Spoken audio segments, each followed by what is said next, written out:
The year was 1853, and the Arkansas River Valley was still a place where the wild held sway over man. The dirt roads were little more than ruts carved by wagon wheels, and the nights were darker than most settlers from the east had ever known. Into this setting came Elias Ravenscar, a man whose tall frame and quiet demeanor made him stand out even among the hardy pioneers who had chosen the region.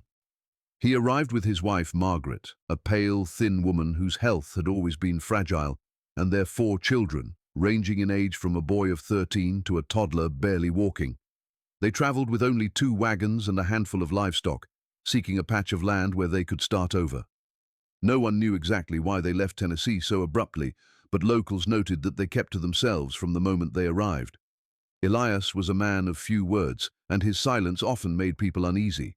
The property he purchased was far from the main settlement, a swath of low, damp ground near the edge of the bayou. It was a lonely piece of earth, bordered by gnarled cypress trees and thick underbrush that gave the impression of being watched. The previous owners had abandoned it years before, claiming it was too wet for farming and too remote for survival. Elias, however, seemed drawn to it, and within weeks he began building the house that would bear his name. He worked from dawn until well after sundown, hammering, sawing, and shaping the timbers with a relentless determination that frightened even the hired hands he briefly employed. Margaret kept to the wagon with the children during those first weeks, rarely seen except when she came to fetch water from the creek. The locals who rode past would later recall how quickly the house rose from the earth. Unlike the simple cabins common in that region, Elias built something far taller and narrower, almost like the houses found back east, but with a strange vertical austerity that seemed out of place in the swampy valley. It had 3 full stories, each with a row of shuttered windows that never seemed to open even as construction progressed. The front door was set deeply under a shadowed porch, giving the entrance the look of a mouth yawning into darkness. Children from nearby farms dared each other to ride close and see it, but few ever lingered. As the months passed, the family began to settle in, but their presence remained ghostly. Elias was seen in town only a handful of times that first year, usually to purchase supplies, and always alone. Margaret was never spotted in the small trading post, and the children never came to play with others their age. There were whispers that perhaps Margaret was ill, that perhaps the move had been to get her away from some scandal or tragedy back home. Some suggested that Elias had enemies in Tennessee and that he had come here to escape them, though no one could agree on what kind of man he truly was. Those who tried to engage him found his replies curt, his eyes sharp and searching, as if he were always measuring the person speaking. By late summer, smoke rose steadily from the Ravenscar chimney, and a faint path was worn from the house to the creek. Yet still there was a strangeness about the place.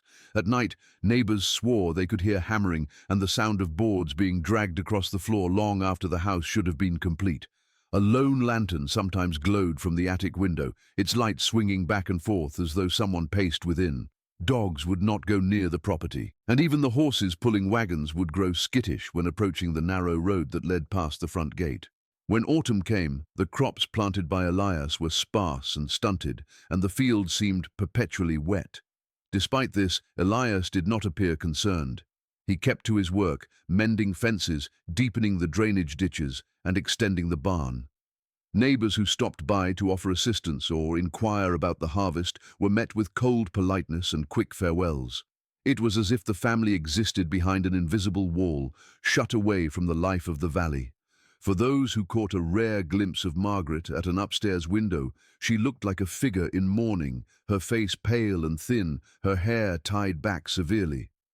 The children were even more seldom seen, sometimes running across the yard but always silent, their small figures disappearing into the house before anyone could call out.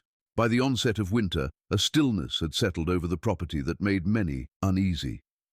The road leading to the homestead grew muddy and overgrown, as if even the earth sought to hide the house from view. Travelers who passed by spoke of a strange heaviness in the air, of hearing faint thuds coming from within the house as though someone were knocking from behind the walls. The few who visited claimed they could feel the temperature drop as they approached the porch, their breath misting even on days when the sun shone warm.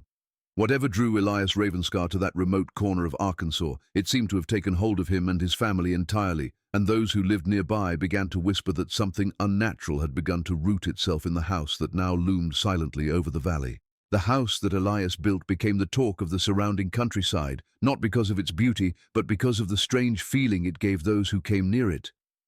Its design was unnerving, a tall, narrow structure with steep gables that seemed to stretch toward the sky as if reaching for something unseen. The windows were placed too close together and too high for comfort, giving the impression of watchful eyes staring down at anyone who passed. The siding, painted a deep, uneven shade of grey, appeared to absorb light rather than reflect it, making the house seem darker than the sky even at midday. Inside, the hallways were said to be uncomfortably narrow, and the staircases creaked in ways that made visitors feel unwelcome. There was an attic that spanned the length of the roof, accessible only by a ladder that Elias kept padlocked when not in use, and neighbors who caught a glimpse inside swore the space was filled with strange wooden crates and heavy trunks. It was not long before word spread that Elias had been working on the house at night as well as during the day. Those living within earshot swore they heard hammers echoing well past midnight, followed by the muffled thud of boards being nailed into place. Some claimed they saw lantern light moving from room to room, as if someone were sealing sections of the house shut. When asked about it, Elias merely said he wanted to finish before the winter storms came, but it was clear he was doing more than simple construction. The rooms inside the house were oddly proportioned, some with ceilings so low that an adult had to stoop to walk, others so tall and narrow that sound seemed to echo inside them unnaturally.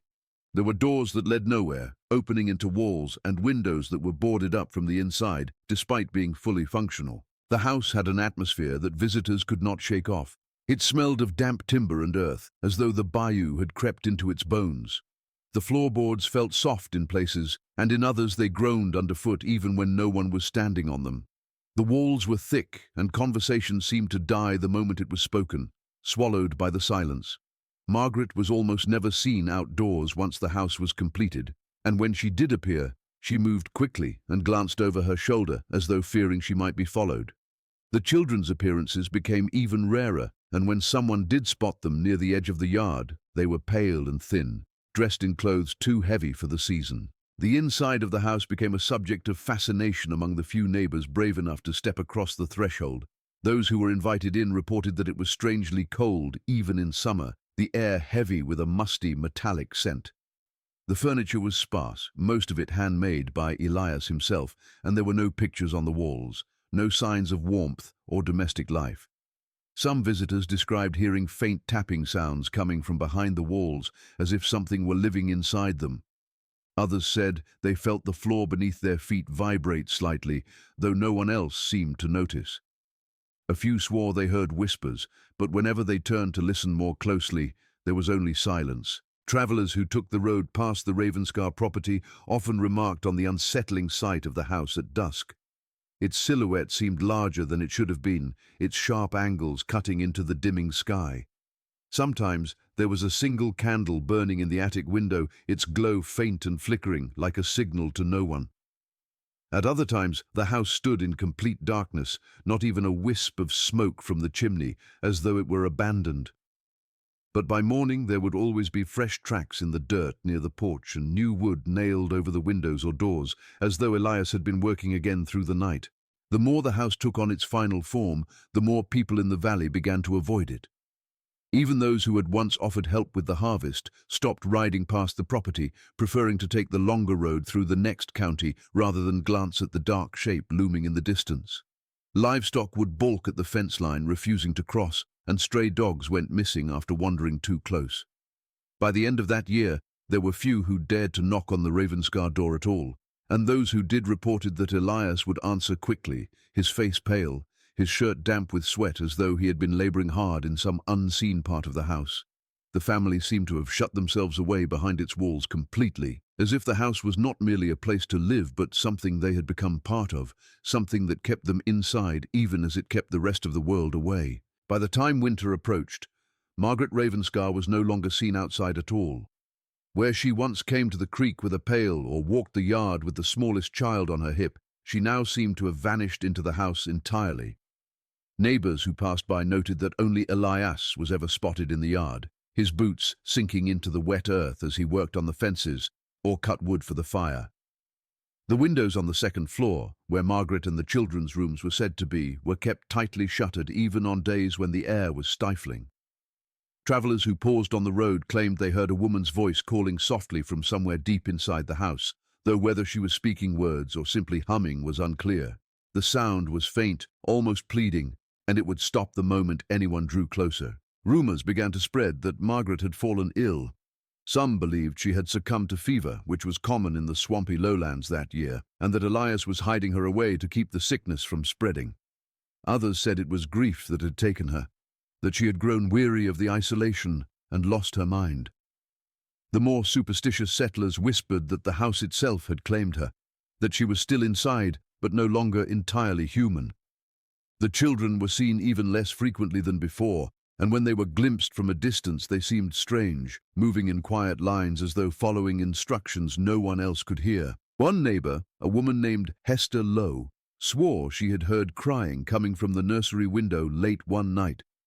When she stopped on the road to listen, she said she heard the sharp crack of wood splintering, followed by silence so heavy it made her heart pound.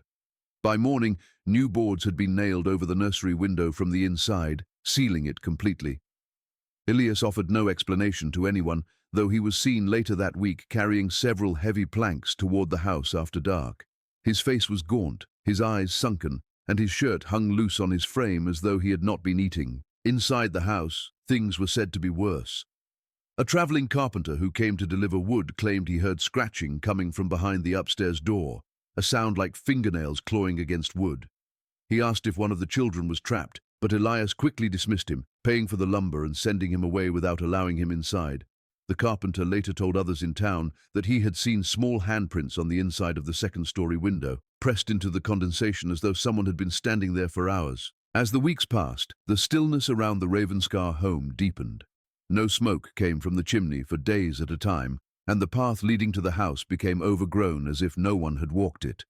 When Elias did appear in town, he seemed distracted and refused to meet anyone's eyes. Those who gathered near the trading post said his hands shook when he counted out his coins, and that he spoke in a low, muttering voice, as though talking to someone who was not there. Then, late one night, a scream was heard carrying across the valley, sharp enough to wake several families from sleep. It seemed to come from the Ravenscar house, and it lasted long enough for people to recognize it as a woman's voice before it was cut off abruptly. By the time morning came, there was no sign of life at the property, and those who ventured close found the front door bolted from the inside. The shutters were all drawn, and there was no movement anywhere. The only sign that anyone was still there was a faint smear of blood on the porch rail, as though a hand had gripped it before being dragged away. For weeks afterward, the valley stayed silent, no one daring to approach. When Elias was finally seen again, he was alone, his face expressionless, his clothes stained with something dark. He offered no word about Margaret, no explanation of her absence, and the neighbors were too frightened to ask. Whatever had happened inside the house during those months was now locked away behind its walls, hidden from the world, and the name Margaret Ravenscar was spoken only in hushed voices, as though saying it aloud might draw something out of the darkness that had swallowed her whole. The first true shock that rattled the valley came with the death of Samuel, Elias's eldest son, in the last days of November. It was a bitterly cold morning when Elias was seen trudging into town with a shovel slung over his shoulder, his face ashen and his coat covered in frost. When pressed, he told the blacksmith in a flat, hollow voice that Samuel had been found dead in the barn, hanging from a rafter. No one knew whether it was accident or intention, and Elias offered no details. He refused to summon the preacher, refused any suggestion of a Christian burial, and returned home with a sack of nails, a length of rope, and the same shovel he had carried in. By nightfall, neighbors reported seeing lantern light in the field behind the house, and in the morning there was a fresh mound of earth standing alone near the tree line, unmarked by stone or cross. The death of the boy sent a ripple of unease through the scattered settlement. Samuel had been the strongest of the children, a quiet but sturdy boy who had occasionally been seen helping his father cut wood or mend the fence. To think of him taking his own life, or worse, of some accident that had gone unspoken, unnerved those who lived nearby. Some insisted that they had heard shouting on the Ravenscar property the night before. Others swore they heard a loud crash echoing across the valley, followed by silence. The idea that something terrible had happened inside that house was whispered from porch to porch, though none dared approach to ask questions. Within days of Samuel's burial, strange sounds were reported coming from the Ravenscar property. Travelers swore they heard the barn door slamming in the wind, despite there being no storm.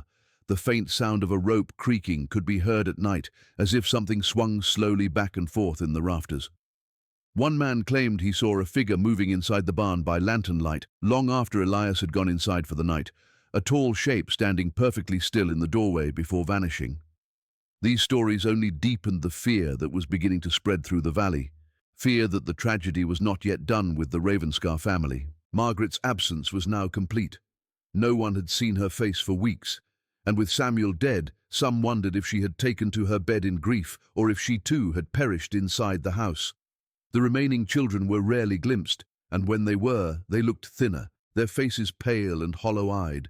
They no longer played in the yard, but stood near the windows staring out at anyone who passed, silent and unmoving until the curtains were drawn. The house, once filled with the noises of construction and life, had grown unnervingly quiet. Even the usual sounds of animals, chickens clucking, the cow lowing, seemed to have ceased. Elias was now seen walking the property alone at odd hours, sometimes carrying tools, sometimes dragging heavy boards toward the barn. Neighbors who spied from a distance claimed they saw him digging near the fresh mound in the field, though what he buried or uncovered there no one dared to find out. When he came into town for supplies, his boots were often caked with mud and what looked like dark stains, though no one had the courage to ask what he had been working on. His presence sent a chill through the room, and people quickly found reasons to leave when he entered. By mid-December, the mood of the entire valley had shifted. People spoke in hushed tones when they mentioned the Ravenscar name, and some warned their children not to wander near the property. There were rumors that Samuel's spirit had not been at peace, that his ghost was seen near the barn or moving through the fields at dusk.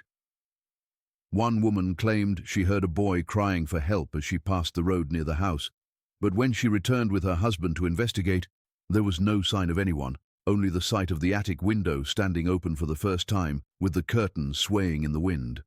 Whatever had claimed Samuel, it seemed to have left a wound on the land itself, and that wound was now festering, waiting for something else to follow. It was in the weeks after Samuel's death that the valley noticed the remaining Ravenscar children were no longer seen at all.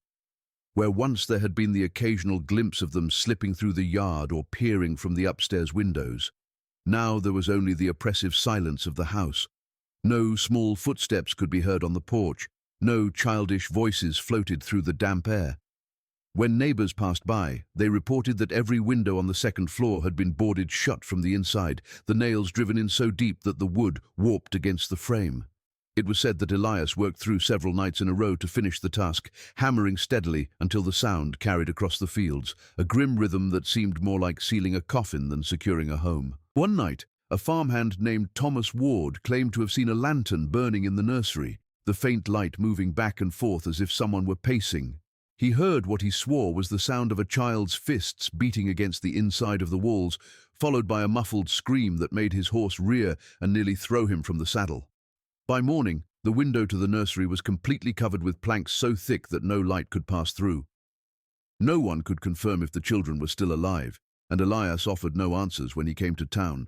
His face had grown so pale it appeared grey, his eyes hollow, his beard unkempt. People whispered that he looked like a man who had not slept in weeks. When at last someone gathered the courage to approach the house, they found the front door barred and the shutters nailed so tightly that no sliver of light escaped. There was a strange odor in the air, a sickly sweet smell that clung to the yard and made the visitor's stomach turn. Scratches were found on the inside of the porch door, as though something or someone had clawed at it trying to get out.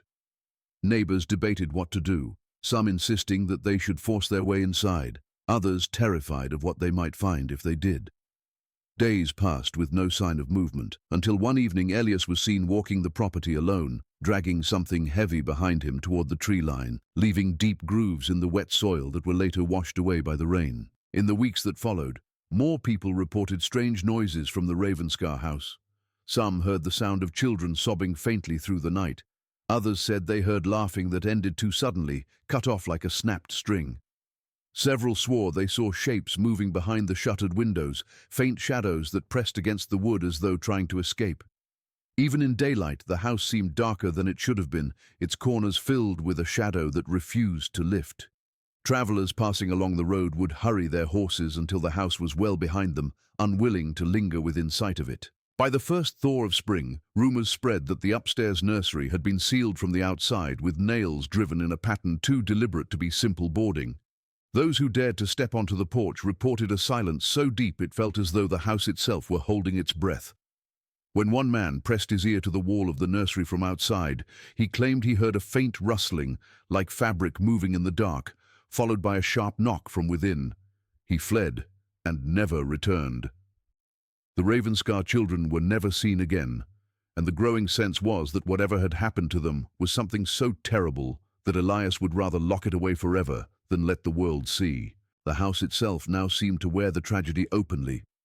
Deep gouges appeared on the window frames, and neighbors claimed they were new each time they passed, as though someone inside was still fighting to get free. The ground around the property grew bare, as if the earth itself had given up trying to grow anything near the house. Even the animals stayed away, leaving the yard eerily quiet. People spoke in low voices when they mentioned the Ravenscars, and no one dared knock on the door. The silence of the nursery had become the silence of the whole house, a silence that pressed on the valley like a weight, making the air feel heavy every time someone had to ride past the lonely homestead at night. By the time spring gave way to summer, fear had turned into grim determination among the scattered families of the valley. The silence from the Ravenscar property had become unbearable, and the whispers of what might be happening inside that house had grown darker with each passing day. The children had been missing for months. Margaret had not been seen since before the first snow, and Elias now appeared gaunt and hollow, a man who had been hollowed out by whatever lived within those walls.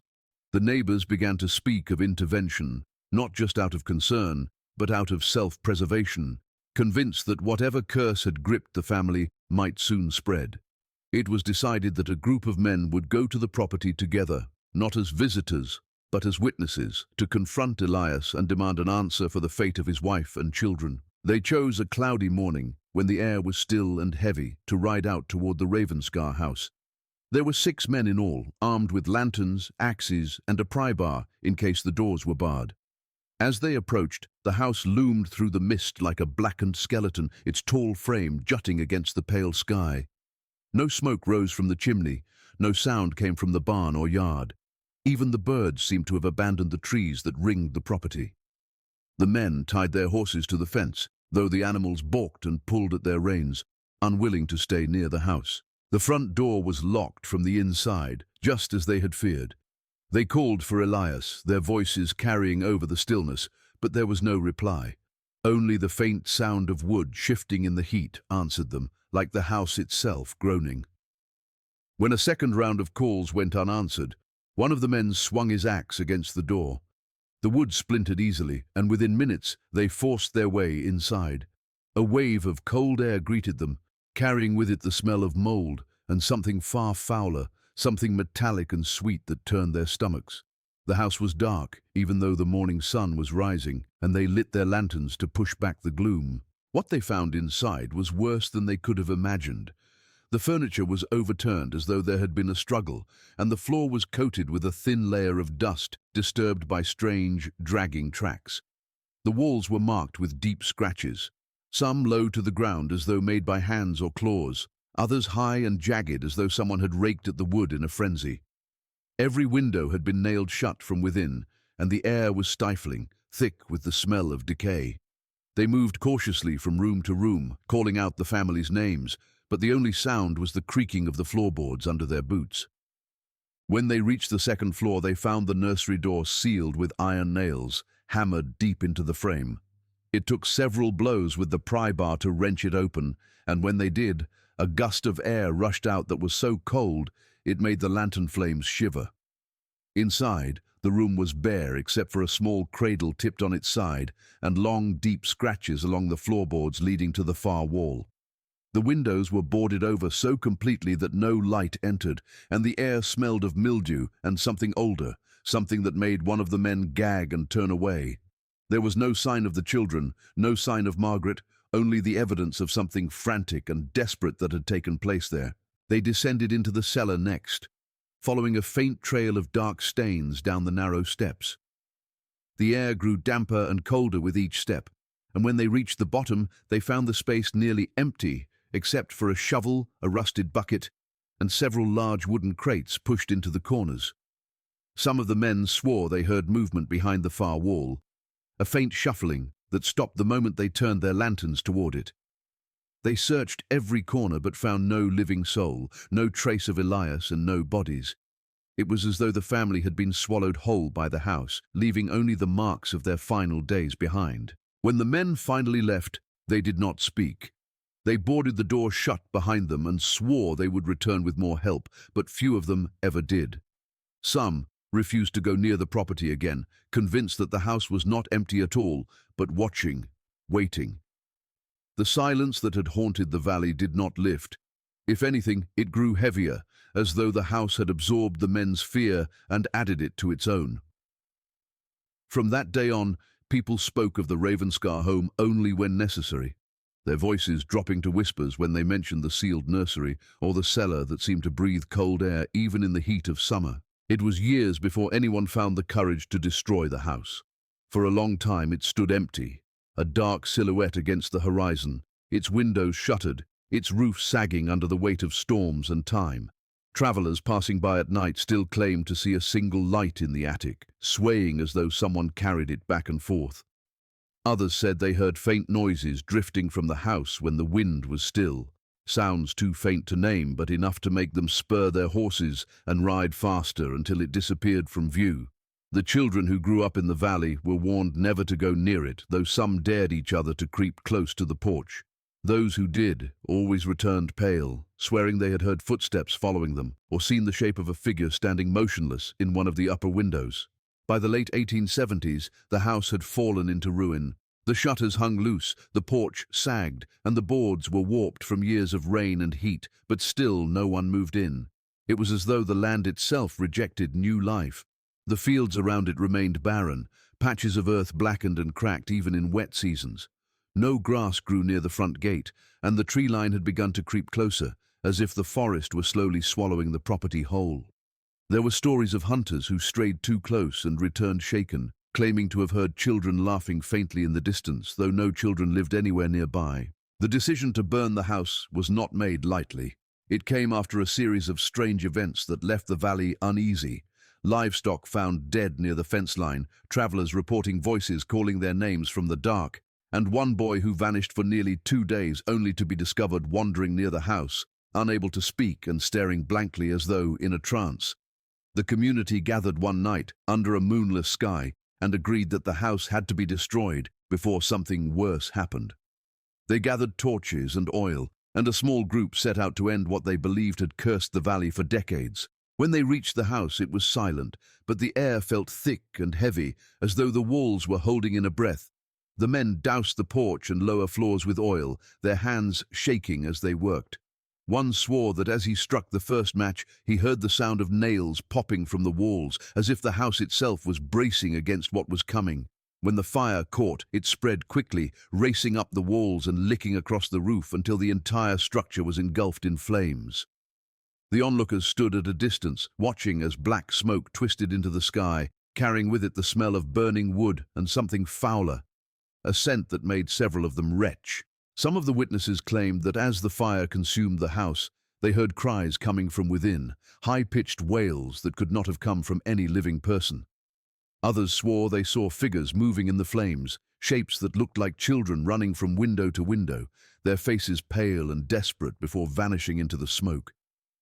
The fire burned for hours, long after the house had collapsed into its own foundation, the glow lighting the valley until nearly dawn. When it was finally over, all that remained was a smouldering heap of ash and the faint outline of the stone foundation, blackened and cracked. Even after the house was gone, the land never seemed to recover.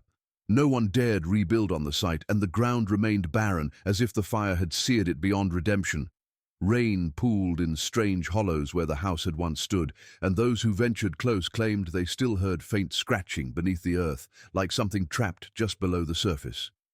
Children born long after the fire were warned not to go near the ruins, told that the Ravenscar house had devoured its own and was still hungry. The silence of the valley never truly lifted, and even today, when the wind is still, the place where the house once stood is said to feel colder than the land around it, as though the memory of what happened there refuses to die.